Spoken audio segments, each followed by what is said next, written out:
Fruit Attraction es la feria de referencia en el sector hortofrutícola en España. Y una referencia es también la firma valenciana Artal Agronutrientes. Fue la primera empresa española del sector en fabricar fertilizantes líquidos. Y este año ha vuelto a Fruit Attraction con importantes novedades como la certificación ecológica para el producto Pinofital.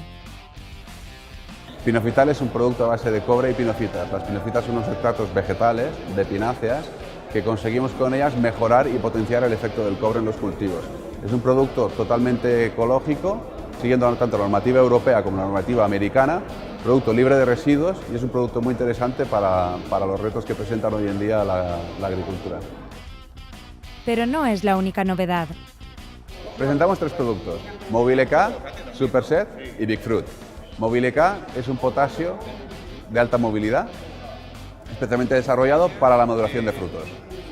Superset es un inductor de la floración y el cuaje, totalmente libre de hormonas. Y Big Fruit es un producto especialmente desarrollado para el engorde y calibre de frutos. Artal exporta actualmente a más de 20 países, pero seguir ampliando su presencia fuera de nuestras fronteras es uno de los retos de 2017. Un año en el que Artal verá cumplido un sueño. Por fin, después de 5 años de investigación con la Universidad de Castellón, vamos a sacar al mercado unos nuevos productos muy novedosos y muy interesantes que pueden ayudar a los agricultores desde el punto de vista de la resistencia inducida vegetal. Artal Agronutrientes, 120 años al servicio del agricultor.